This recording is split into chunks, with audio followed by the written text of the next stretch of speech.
Hey everybody, this is Andrew Lee, your admin over at the California Insurance Agents Group and also the CEO of Health Mutual Network. And I'm joined by an esteemed panel of PNC agents that we've curated from the California Insurance Agents Group. And these are agents that I consider, top producers, or they're in the field, they're actually doing things, and they're keeping an eye on what's happening in the market. So these are qualified people that I definitely wanted to have on.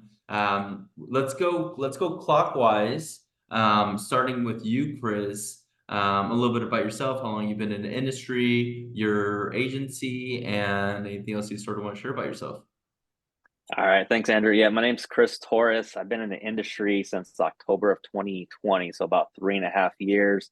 And I'm at a brokerage. We're brokers.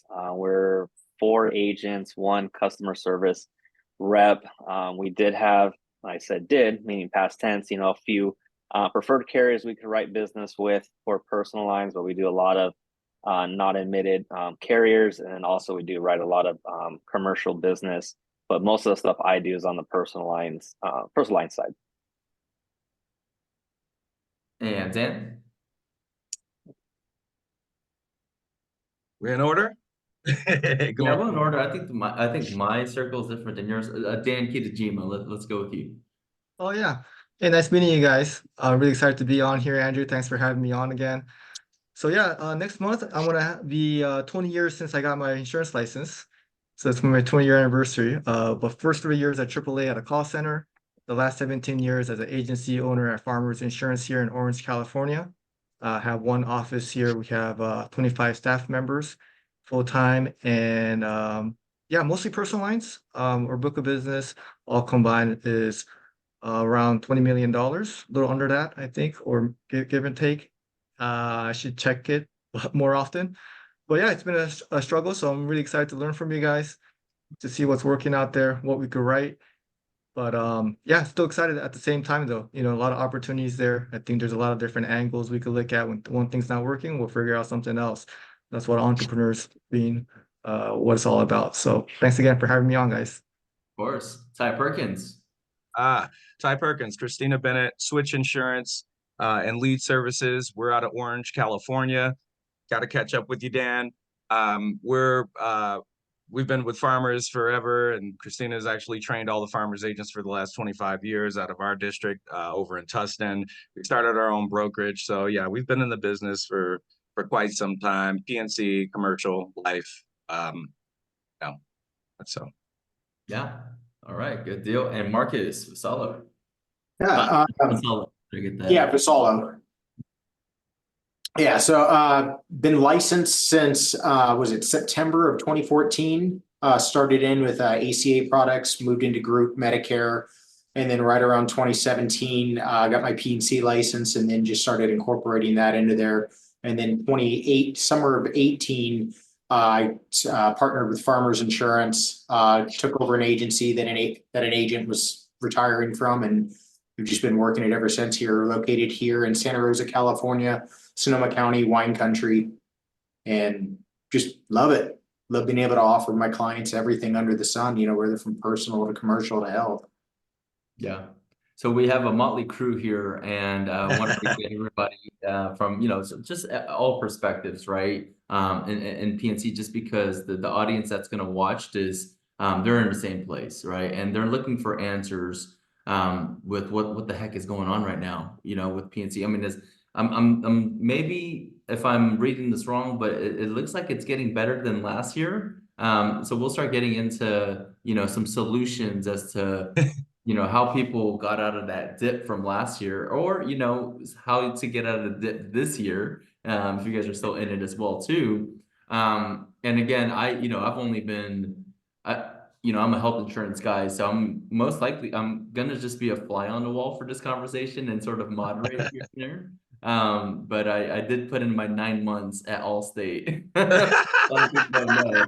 So I can look up a mean MBR report. Hey man, that'll cost you $20. But, just to kick things off, and you know, and anybody can chime in. Of course, you guys can ask each other questions, but just to kick things off, what is the reason why you guys were put in this situation in the first place? And what were some of the struggles that you guys have endured, and what are some solutions you see coming for 2024? The floor is anybody's. Yep. I mean, a lot of it is, you know, there's a good portion of it that's on the legislative side. You know, if you take out all the cat events, all the fires, everything that we've experienced the last few years, because, you know, multi-billion-dollar claims paid out year over year start to dwindle reserves and everything. But then the other thing is the speed that each carrier has been able to get their rate changes and everything passed through the Department of Insurance is definitely been a contributing factor as far as that's concerned. Some of it is a little bit of underwriting and just also just wanting just to kind of just freely take whoever, but not being tight on underwriting, legislative, and then administrative, really, claims. Can I answer that question too? Of course. Maybe because we keep on voting Democrat. I didn't even, see, I agree. I didn't want to go there. I Said said I was not going to be political. You know, did. since it's out there now, no, I'm just kidding. Let me stop. Let me stop. But yeah. Well, you know, I think a free market is what really creates, you know, rates to be through competition. That's how the rates should be. You know, let the companies decide what the rate should be, and through competition, that's going to protect the consumer, because that's what's going to, you know, have the rates. But the Department of Insurance, they want to control everything, and we can't get the rates we need, and that's why companies have to make changes, because if you're not profitable, then why would you want to sell a product? You know, and that just puts us in a position that companies aren't profitable, and we have to look out for the companies too. So that puts us agents in a situation. So it does look like, to your point, Andrew, that the Department of Insurance is getting it. They're having to start to increase rates, and as that continues to happen, things should open up for us, as I see it starting to do a little bit. Gotcha. Okay. Thank you for that. I also think people forgot that in 2020, the insurance commissioner made insurance companies give back about what, $3 billion in premium because people weren't driving. So there's money right there that was gone, and then that kept rates down in 2021 and even in 2022. And then, like everyone's already mentioned about the lack of the rate increases, and now after he got reelected, so he's got job security, he's all, yeah, let's do all the rate increases. And instead of it being like increments, it's all at once. And it's unfortunate for everybody, for each one of us here, and then also, you know, for the consumers, because they're the ones who are feeling it. Yeah, you think it would be helping the consumers, but not necessarily. You want to expand on that, Ty? I don't think you I want. did, but I think they pretty much covered everything, especially Dan. So I'm gonna go ahead and let that ride. Yeah. OC in the house. I just want to say, go ahead. I'm sorry. Yeah. Choose wisely in November.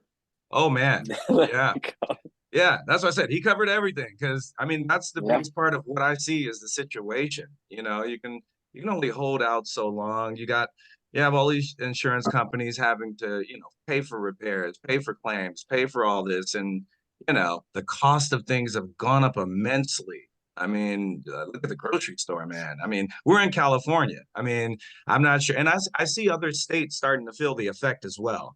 It's not, you know, of course, we're always going to start, you know, it comes from the top down, whatever you want to say. But yeah, vote wisely, man. That's the best I could say to that topic. So Agreed. I'm going to back out now. Politics definitely play a role in this. Obviously, it does in my line as well too. Now, you know, we're not going to bash the commissioner. You know, you guys have done that. PNC Agency. I see your guys' No need. But I'm sure he's doing his best. Yeah, we're sure he's doing his best. Blink twice if you're okay. Yeah. So with all that happening, I mean, do you guys foresee some major changes coming on the legislative side, or is this just sort of beating a dead horse still?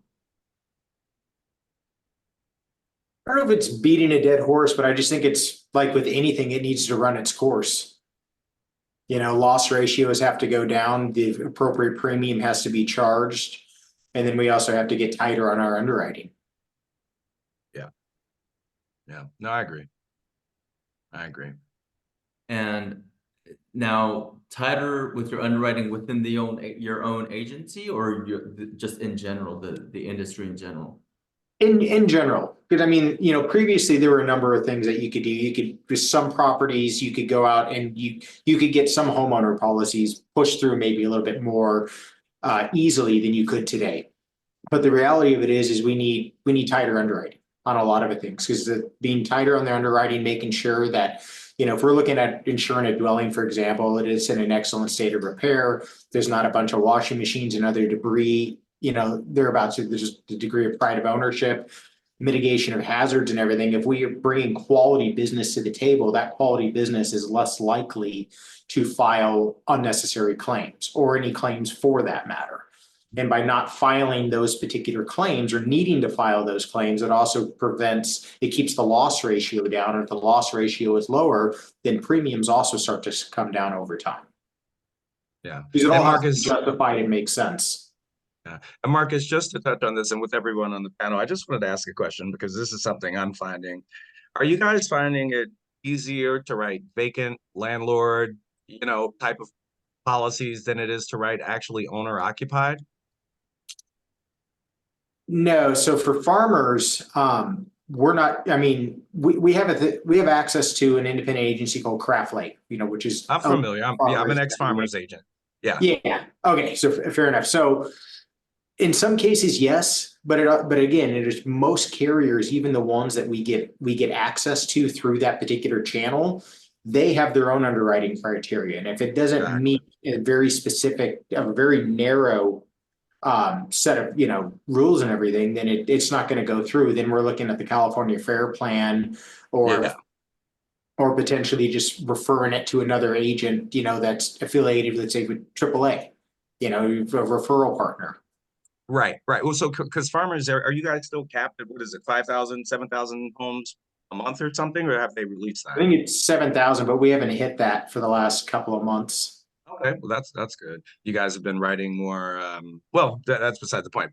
But to talk to the Fair Plan, how are you guys handling the Fair Plan now with Duck Creek and everything?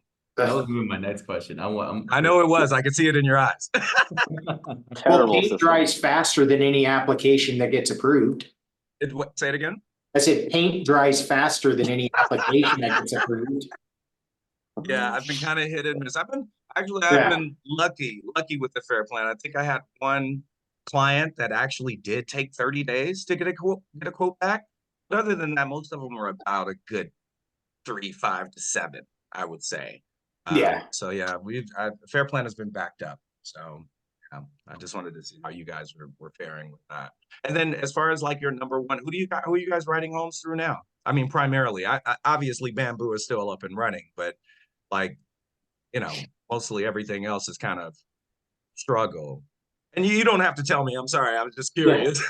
No, I mean, it's Bamboo. You know, you go through the motions just based on the language in your contract. You have to go through each channel, document any decline that you receive, and then just kind of go from there and then just weigh it out. Does it still make sense to keep going?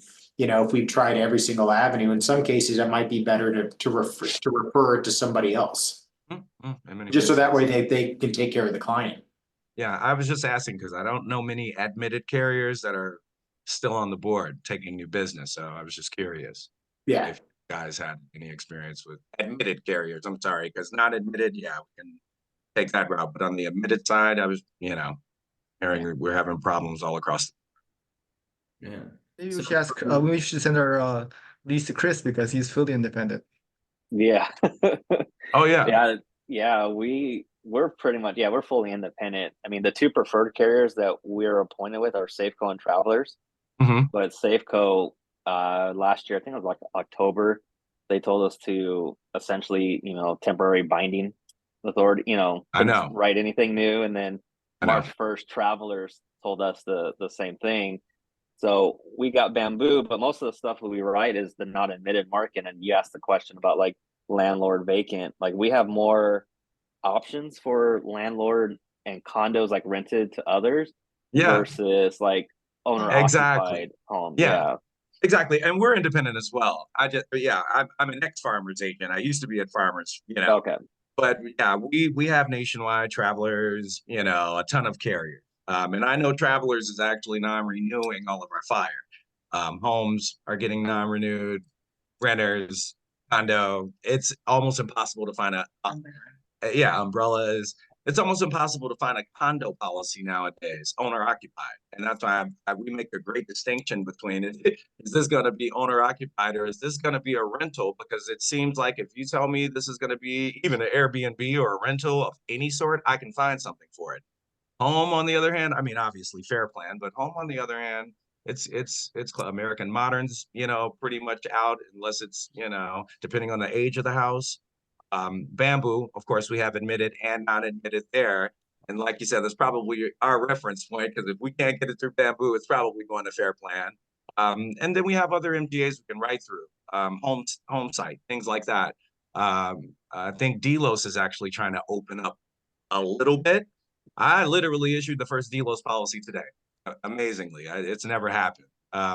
But yeah, that's why I was curious, because anything owner occupied just seems to be difficult, where I Yeah. can get I can write 50 rental properties like that. It doesn't make sense. But hey, so yeah, I was just curious as to what you guys were experiencing. And for auto insurance, I know that's, of course, it's a little bit hard. I mean, just me being a auto insurance client, it's just been, sort of hard to get an auto policy these days, which is supposed to be like basically a right for citizens. Like, it's because we legally have to have this. But imagine if like something like, let's say, a Cover California plan or something I'm familiar with. They have it. Is They have it. offering a subsidy and they're making you have this, or you get a tax penalty in California, but they make it pretty easy to do that, but they're not making it easy for you to get car insurance. So Dan, I know you do a lot of personal lines. What would you say is the reason why they started doing that, and what some solutions you guys came up with to sort of deal with that? Yeah, the reason is the same reasons, companies' profitability, and we have to understand that, the systems that when agents say, hey, they're making it so hard for us to sell policies, it's like, well, that's what it's designed to do. That's the whole purpose, that we don't want to write policies. But kind of similar to Ty's point, it is in a weird way, if it doesn't qualify for the preferred client customers, the non-standard is actually a little bit easier to write, these days. So if you're a good driver, all companies have to offer you something. You have to go through some, underwriting, and that's just something that we've had to adapt to. But I think it's the best for the company. We just have to make sure we take a look at the cars, and we have to make sure who it's registered to, no undisclosed drivers. We want to do the best for the for the company, because we're on the same page. We can't do well unless they are. And for solutions, when there's a challenge, there's always an opportunity. So we get appointed with other carriers that take non-standard business, because there is a big need for that. There's a big volume for that, of people that need that product. So that has opened up another, almost a department of our agency, where we find solutions for them. So finding other carriers, and those carriers seems to be opening up a little bit more. There are probably less exposures because the overall risk they're taking is less, because a lot of times it's the 15-30 stuff. But hey, they need insurance too. And being able to offer different products in case our main carrier does not accept them is something that I'm very grateful to be able to do. Awesome. Chris, any feedback on that? Well, we only have one carrier we can write. It's, Bristol West. So it's, high risk drivers. So, Man. think multiple accidents, but they did tighten their underwriting. If you got 3 or more accidents, they won't take you, but, DUIs, so, I mean, it's like what Ty was talking about, like with the home side, somebody calls us, goes like, hey, I need an auto insurance quote. My first question essentially is, for lack of a better term, are you a good driver or a bad driver? Because if you're a good driver, I mean, Bristol West is not going to be for you. You know, it's going to be super expensive. So I generally tell people, you know, where you're at is probably going to be your best bet if you got a renewal, you know. But, you know, or I mentioned, I think AAA might be still writing auto, but I don't know really who else is. Well, I know Farmers, but you guys got that 19-day hold, and then I think State Farm has like a 14-day hold still, I think it is. So very, very limited. So, and we got limited options here once Travelers, you know, went down for us. Yeah, I think Allstate can still do same day if you bring the vehicle in for inspection. Progressive is probably going to have, well, no, Bristol West probably has the shortest wait time, but yeah, after you know, yeah, depending on the vehicle type, and you sign your soul away as far as price is concerned. And then I heard Farmers is actually going to get Bristol West and 4 months back. I'm not sure. That could be a rumor. Not sure. But from my understanding, I think besides Bristol West, I think Progressive is going to be a 10-day hold. That's the shortest wait time. But again, most of the clients that we're running across, you know, a lot of these companies want the full 6-month premium up front too. So they're cracking down on monthly payments. So there's, you know, all of that. Like even with Farmers, if you mess around and miss a payment, they want the rest of that premium up front right now, or, you know, out. You know, I mean, but they're not alone. Farmers wouldn't be alone. State Farm, Nationwide, that's one of our biggest carriers. Again, your great grandmother's birth certificate. We're going to need some information. I mean, and you know, in this day and age, people don't realize, but and I'm going to get back to what you were saying, Andrew, about it's the law, because that's changing too. But in this day and age, we're at a point where you're lucky to even be able to obtain a policy. And when I say a policy, a new policy, right? I can write Progressive all day, but I won't be able to issue this policy until 10 days after the payment is made. It may come back and say, hey, I need pictures, pre-bind verification type of things. But guess what? Like, you know, to speak to what Dan was saying, this is stuff that's helping us as agents because underwriting does need to be increased. We used to, you know, they're asking for pictures now. Back in the days, we can write a policy, never saw the car, and next thing you know, or a Harley for that, because I work really closely with Harley Davidson. But, you know, we get somebody off the lot, 2 days later, the whole Harley's totaled, and, you know, you're upside down on your loss ratio. So we have to be careful about the underwriting side of things. But to speak to your point, Andrew, in regards to the law, my understanding, and I think I read this on the DOI website or got an email, is that they're about to raise the liability limits, the minimum liability limits in California. We're at 15, 30, and 5 now. It's going up twice. Going up twice. Yeah, 20. Yeah. I believe 2024 and 2025. I could be wrong.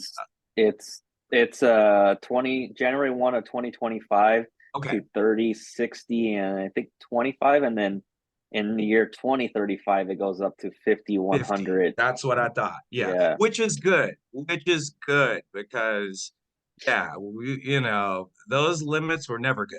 You know, I don't write anything under 50, 100 anyway if I can avoid it. But you know, things are changing and we just have to kind of adapt to, you know, but my main thing is just being able to help our clients and make sure that we can get them and stuff. Because truth be told, right now, like speaking to travelers, Chris, you know, like I said, all our home policies are being non-renewed.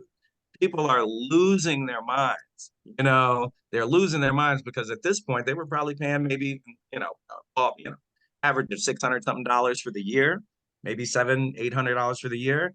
Now, getting an admitted carrier for your home is extremely difficult from an independent standpoint. And that's, like I said, if Bamboo doesn't take it, I could go out, you know, outside and whatnot, but now we're talking about the difference between an admitted and a non-admitted carrier in this climate. So, and I don't know, Andrew, if you know the difference between admitted and non-admitted. Anybody want to take this from me before I continue talking? Anybody in this room, you guys are all qualified. Marcus, give me, Chris, give me some. Yeah, not admitted basically. Okay, so admitted carrier is going to be like your State Farm, your Allstate, your Farmers, you know, your commercial carriers and more. But that just basically means that if, you know, we have a huge loss and let's say State Farm, for instance, has to pay out so many claims that they can't afford to pay out all these claims, causing them to become insolvent or belly up, for lack of better words, then the state of California will step in and try to make everyone whole again, right? Non-admitted carrier, the state's not stepping in, and that's my true understanding of the difference. But yeah, so if something were to happen and you're with a non-admitted carrier on a home policy, you know, and that's not counting that most people don't have flood, earthquake, and all the other stuff that could happen. I'm sure FEMA would step in, but that's a whole nother point. But that's starting to be a big something we need to really take a close look at when we're writing these home policies in the future. Gotcha. Marcus, anything to add to that?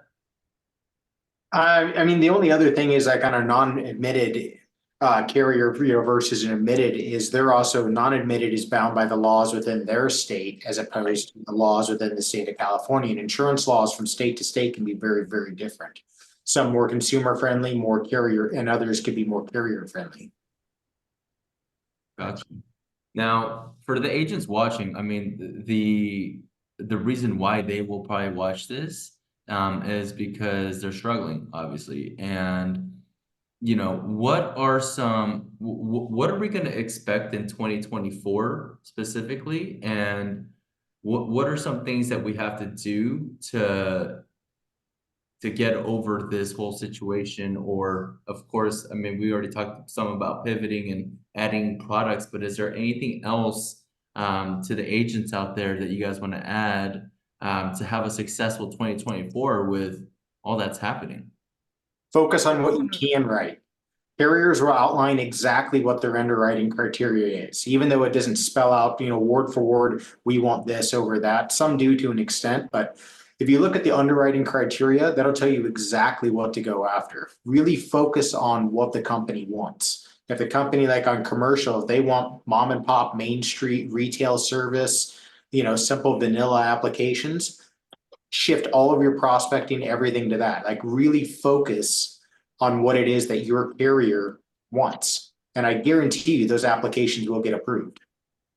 But if it's in the realm of the area that maybe they don't want, like habitational, not, owner occupied in some areas, or even vacant for that matter, then you're probably wasting your time focusing on that. Obviously, if a client comes to you, take care of them, meet their needs. But if for your active prospecting, focus only on what your carrier wants. Got it. Great You'll point, save yourself Marcus. a lot of headaches. And I will also add to that, to really focus on customer service, I think retaining our current customers should be easier because they have less choices, but we have so much underwriting that they have to go through just to renew their policies. Mm-hmm. So although, as agents, we love to play offense and we love to, sell as many policies as we can, I think it is a good opportunity for us to look at our defensive side of our operation. I'm sure you guys have a lot of customer service, and their jobs has really become a lot more advanced than it used to be. But we have to look at, hey, how do we help out our customers first and foremost, and make sure that side of the business is solid before we could start thinking about prospecting, because maybe it's not the season prospect that aggressively, even though lead costs are going down and a lot of shoppers are there. So there's tremendous opportunity there. I wouldn't want the agents to focus on let's write a lot of policies when you're losing policies through the back door. So getting a great, system set up as far as what do we do for non-renewals? What home do we find them now? And how do we make sure we're available for them? How do we make the communication better as far as, hey, we need some pictures. I know you've had us for 10 years, but now we need pictures. A lot of that type of systems in place. And I think once that is solid, then I think we start thinking about prospecting and growing a book. But yeah, I think it doesn't sound great, but customer service is a big part of our operation. And I think this year more than ever, I've really put a lot of effort into improving that, our customer experience. Absolutely. It's a lot easier to retain a client than to find a new one. It's a lot more cost effective. Right. Chris, anything to add to that? I mean, for me, like, when our phone rings or we get like a referral from, different referral agents, other agency owners, other companies where they are having a tougher time, like writing new business. I always tell the client, I go, you can park your business here, and then maybe like in a year or two, when hopefully everything starts to reopen, then you can go back to like your State Farm, or go back to your Farmers, or go back, to the company that they know and they've been with, for many years. Because I know people are still buying homes, and then they come to find out that they can't write a home policy with their current carrier. and then their agent goes like, well, you can call us, we can find something and, move on, or even just taking a few minutes, to explain to somebody kind of like what we're doing here, but just to educate them a little bit on like what's going on. And they kind of go like, oh, okay, thanks for taking the time. They might not buy today, but who knows, they might buy tomorrow or refer somebody that they know that, hey, so and so knows what's going on, contact them, see if they can help you. Gotcha. And I'm going to start with you, Ty, here, but I want to do a quick fun segment of what you guys want to ask each other. I'll start with you, Ty. If there's anything you want to ask to everybody or somebody, and these are questions that agents are going to have too as well. And then because we're answering these questions on video, they're like, oh, okay, well, they answered my question. So I'll start with you, Ty, anything that you want to ask any of our esteemed panel here? Wow, that's a great question. I have so many, and this is why. I mean, I could go to farmers because I talk to my farmers agents friends every day. I could go to my IA portal and, because I have questions on both sides. Dan, probably you're an OC. You have a high volume agency. How are you dealing? Let's speak to the home side, right? Are you having trouble actually finding? Are you dealing with a fair plan more than you used to? Fair plan, not. It's just depending on the customer situation. If they're able to wait, great. But if they're not, then we're gonna have to find some different solutions for you. So, it's just looking at what we have with the customer situation and trying our best to fit with what they have. But I think the fair plan is just from what I know, they're in a bad situation. And again, the ductry system is designed to do what it's supposed to do, is to stop business from coming in. We have to kind of understand the situation they're in and not try to slam things that they don't want. So I think as agents, we have to find different options for them. So if they're willing to wait, great, because the ENS price is so high, then okay, we'll help you Yeah, out. well, that's what I was kind of speaking to. Are you having are any of your carriers not renewing homes? Are you finding, people are saying, hey, Fireline's this now, we're, I mean, I guess what I'm saying, are you ending up having to look at fair plan more than ads? Yeah, I would say so. Yeah, the non-renewals, I mean, as long as they could work with us and provide us information, sometimes it's pictures, sometimes it's certificates. I have to ask my CSRs what they do, but one of the most important things is that when we get a notice that if they don't do it, it's going to get non-renewed, then it's our job to let our customers know so they don't have to be in that situation. Oh yeah. So yeah, retaining our customers is almost like our job number one this year because we were so hard to keep them. And but yeah, having to go to the fair plan is something we want to avoid, but sometimes we have to. I was just curious as to how, because I have a ton of carriers that we work with, and pretty much all of them are not taking new business with, and not all of them, but the lion's share of them. So I was just curious as to how you guys were, spending, with. I think Chris had a great point there of saying, trying to keep it positive because the ENS market is it could be so expensive. But hey, this is what the market is giving us right now. Exactly. Next year, we're in business and Right. we're gonna keep in touch here. So I think trying to keep it positive, even for auto insurance too, Bristol West, and they have to pay this much. Like, hey, you're not gonna have to pay this every single year. The market changes every year. I'm gonna be here for you. So next year, let's see what your options are. This is Right. what it is right now, but next year, let's see what we could do for you. So I like to use that approach of trying to keep it as positive as possible, and that's just generally my philosophy with business, with my staff, but also for our clients too.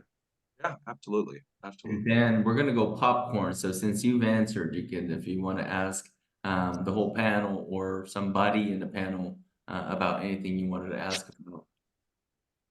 Yeah, I'll throw it out for anybody, but when it comes to staffing, with the morale, I guess, I had situations where agents were not making as much now because the compensation plan was more sales oriented.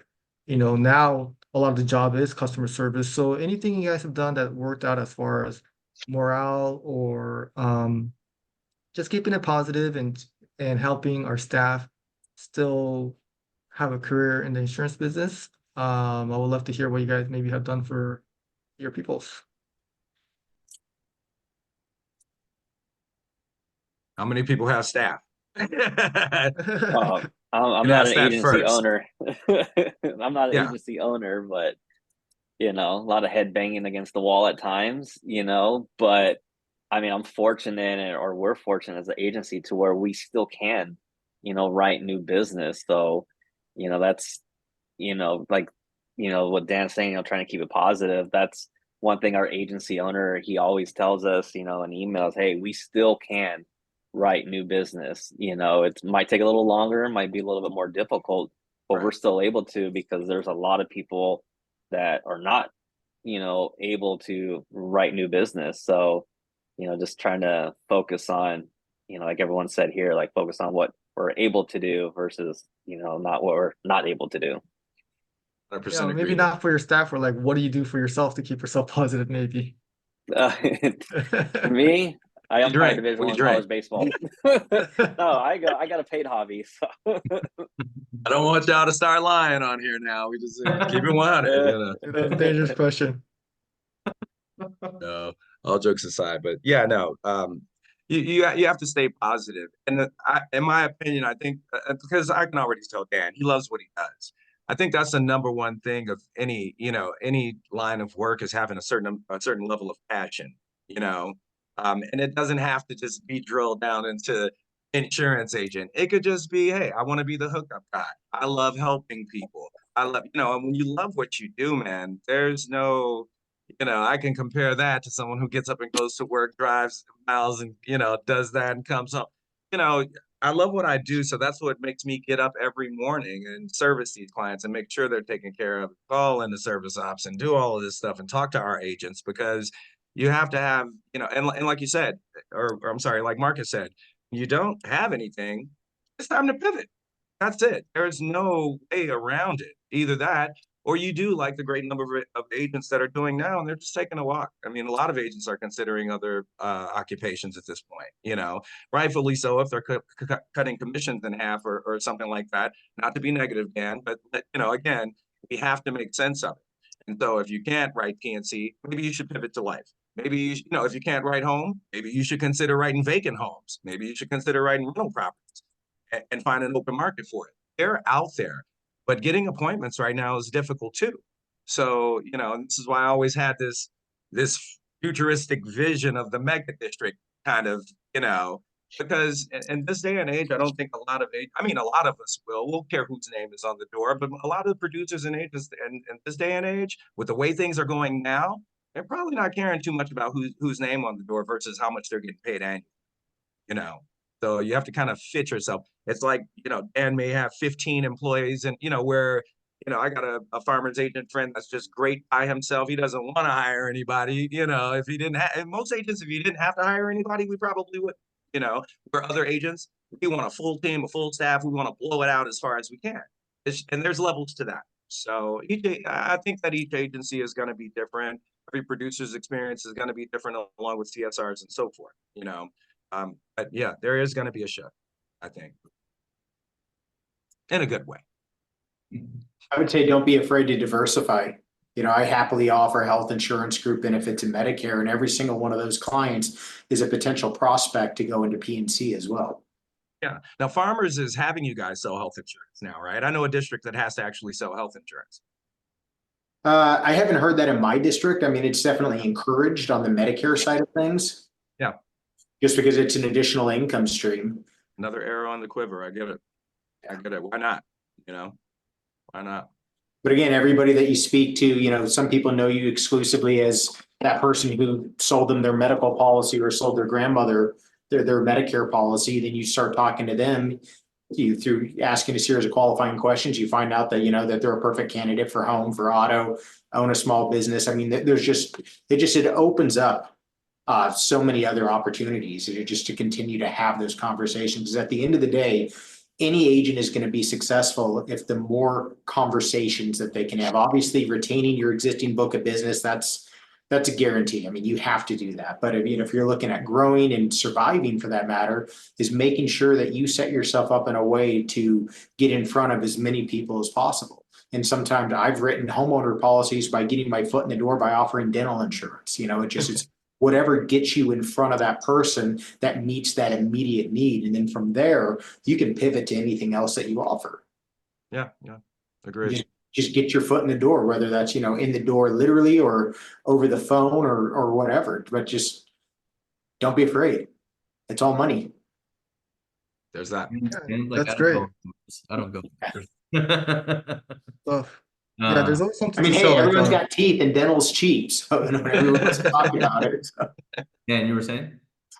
Oh no, I love that point. Diversifying, and like Chris said, focus on what we can do.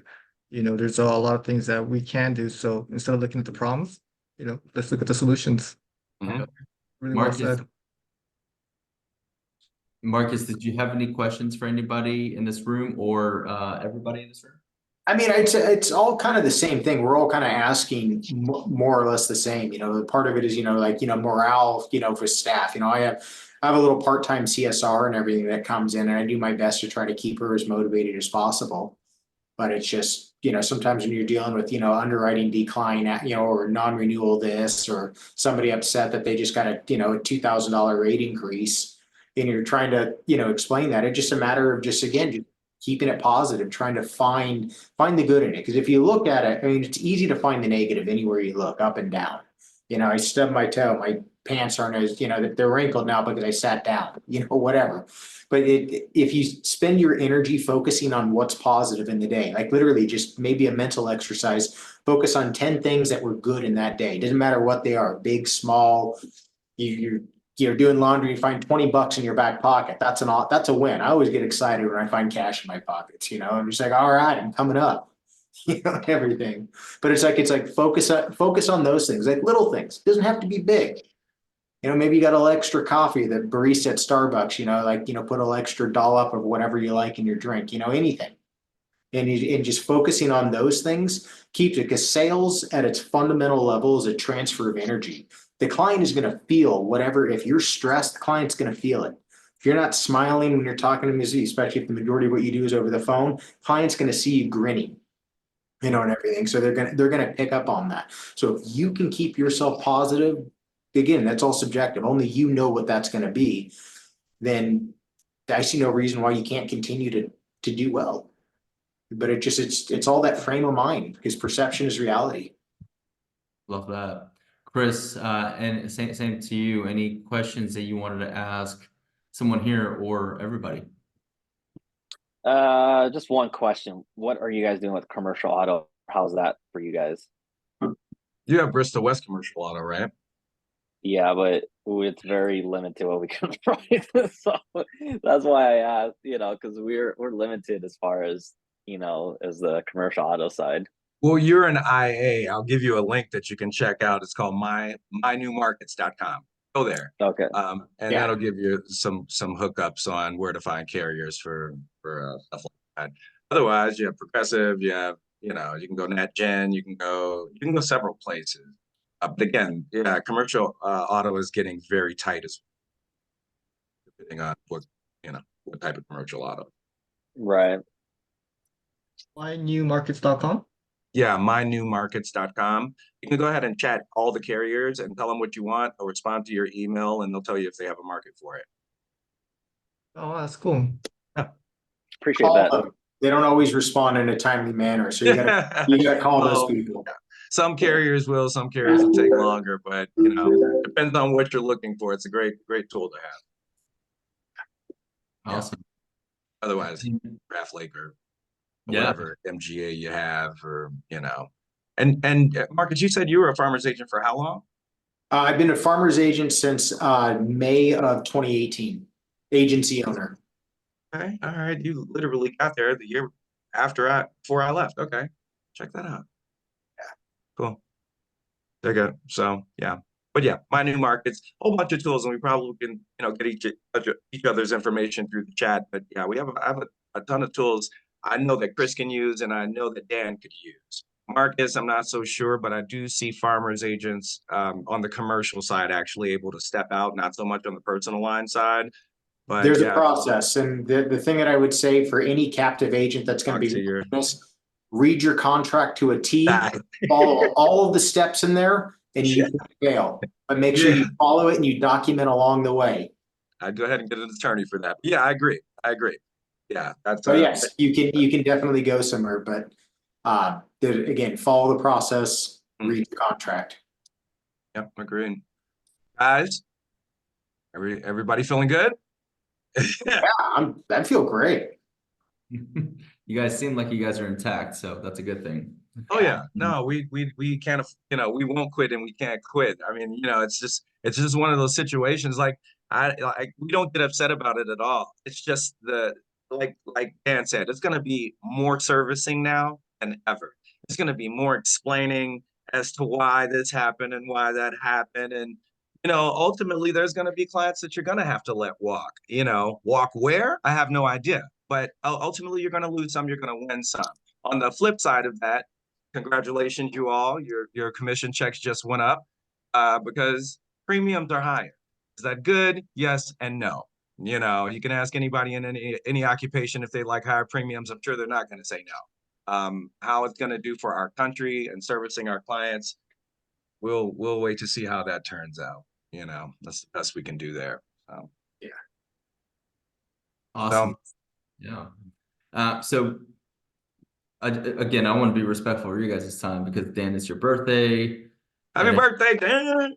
Man, you lucky I'm not in North County. I just got to Nevada. It's our Nevada location. I'm working out here. I'll be back tomorrow, though. I might come and find you and bring you a birthday cake. Pull up with some cigars. Yeah.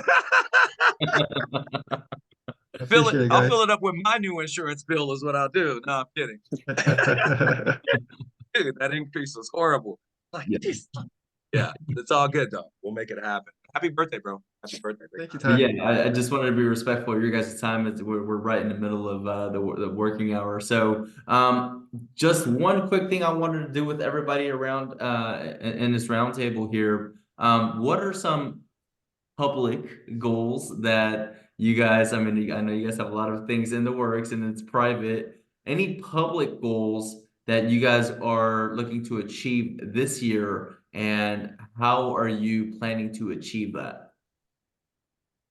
Yeah, I'll start. My goal specifically, just each month is just, this doesn't necessarily mean that it's a policy that gets written, but I want to open up 10 new commercial relationships where I get a chance to start to build a rapport with the owner of some business to try to write to them. Because you get in front of those individuals, you build those relationships, ultimately they're going to turn into policies. So get in front of more business owners. And you see, one channel is I've been a member of BNI for almost 10 years.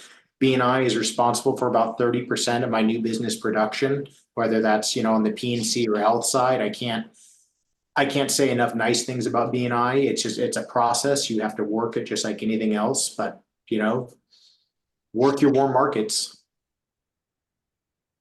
Definitely. Chris?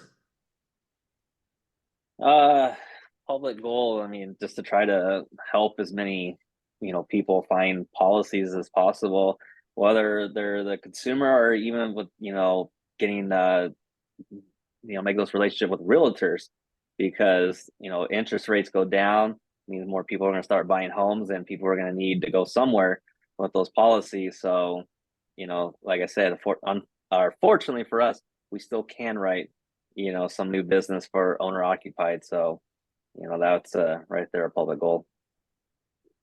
Awesome. Dan? Yeah, well, last year was really all about building the systems to make sure customer service is solid. And one of the things that happened with this hard market, which was a huge blessing for us, is that there were a lot of talented insurance agent producers that frankly needed jobs, because of other companies' guidelines, one captive company in particular. But we had, I've always looked at recruiting as a big challenge, but it was actually the best year for recruiting for us last year because so many people were looking for insurance sales job and their current carrier couldn't write them. So we were it's so hard to hire someone with a license that has experience that's actually good. Those people only look for jobs maybe once every 10 years, and that's happening right now. So right now we have 25 staff members. My office could hold 35 people. So I'm really looking to fill up all the seats in here. And then even though, the profitability of the agency doesn't look good, I know opportunities like this don't come that often. And when the market turns around, which is starting to, that's not when we're going to start marketing because rate increases are happening. People are shopping like crazy. Lead costs are low. So even though financially, it's a big investment that I'm making, I still believe in the business. So that's why I'm actually spending more money in training and recruiting, even having comp plans tied into recruiting where people who have worked other places, they know other places. So growing my team to 35 is the goal for this year. Awesome. Hi. Yeah, and just like Dan is speaking on expansion, we're really more so focused on expanding outward. We're trying to cover 3 different states: California, Nevada, Arizona now. And we're kind of focusing on different things in different areas. Obviously, California, we have a huge PNC book, so we can't just leave that sitting there, and that has to be serviced. We do have agents, remote agents. We don't do in-office agents anymore. It's kind of like the brick and mortar thing is good, but we have a huge referral base.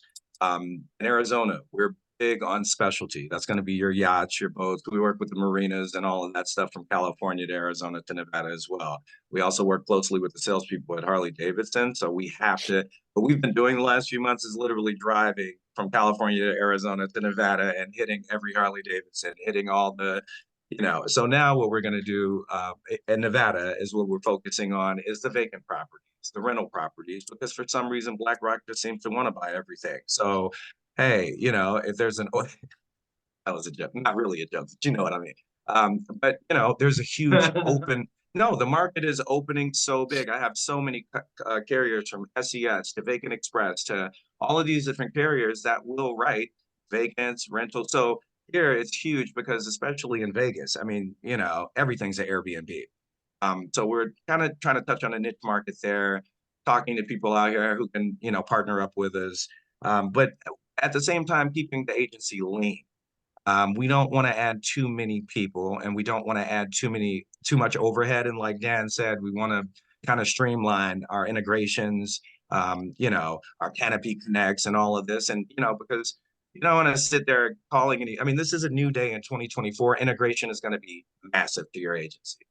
So, all I want to do is send you a link and hey, you can quote your own life policy or send you a link. And when you go in there, press that button, I get their last 3 years tech pages and everything from the commercial to the, personalized side. We want to make this as easy as possible. Like Dan has a different setup. We all have a different setup, so you just refine that setup. I can't do what Dan does and I can't do what Chris does or what Marcus does. In my opinion, you just want to make it as easy as possible because the easier you make it, the more work you can do, the more you can produce. So that's kind of what we're shooting for is kind of, leaning out, as much overhead and expenses as we can, while at the same time bringing in more business in a more funnel fashion. That makes sense. Well said. Oh, I love that. Yeah. So even though the California Insurance Group, if it doesn't work out, we'll follow your footsteps. Time we'll just move out of here. Bro, you coming with me, bro, and you bringing the Jordan collection I see back there too. Yeah, man, we can't stop. I mean, and I thought about that. I think it was a year ago, maybe a year and a half ago. We're like, man, California is making a quite a turn. And like I said, even, most of my friends are farmers agents. We talk every day. So I know everything about farmers, if that makes sense. And they know I try to give them as much information about the IA channel as I can. But when you're a farmer's agent, it's hard to, or a state farmer also, it's hard to unravel what so we bleed red and blue and, but when you get out there, you start to pick up a little bit of everything, because when you're, for instance, a farmer's agent, you're a master at farmers, period. Nobody's going to mess with you in that arena. Same thing with State Farm, Allstate, IA is going to be different, but yeah, you're right. We had to expand because I did not want to, and also what I knew is people are going to stop giving appointments at some point. Right. And my first thought was, nope, we got to I see the writing on the wall. We have to get ahead of this. It's like when I worked at the LA Times. I'm placing ads in the LA Times. We're doing newspaper ads, right? Same thing. I worked at the Orange County Register, placing ads, marketing and advertising. Bro, the internet came out. What? radio killed, video killed the radio star. We're not going to stay behind. It's one of those things where you just have to be smarter than the mousetrap, try to stay ahead of things and stay ahead of the curve. You can do that, man. So that was my reason for expanding out to Nevada, Arizona, because it's just like, listen, and oh man, I got to tell you guys, I'm sorry, this is way off subject. I got this new router from T-Mobile. Dude, I got a portable router that works for my car when I'm on the road, and I can just hit it now. And it's super high speed. I'm running off of it right now, right? But yeah, at first it wasn't working earlier. But that's what's making me to be, we can work from the car, from the bus, from, wherever we are. Get to the office, we can work from there. But it's like nonstop and our referral base is so frequent. We get about 10, 20 homes a day, and that's not including the auto as far as quotes. We can't afford to take 4 hours off, and that's our drive time up, if that makes sense. So everything is for our agency is motion. That's kind of where it's going, and we don't mind. Otherwise you're just stuck in the office. So let's go over here and be stuck in that office. It's one of those deals, but it's working out. It's working out. That's awesome.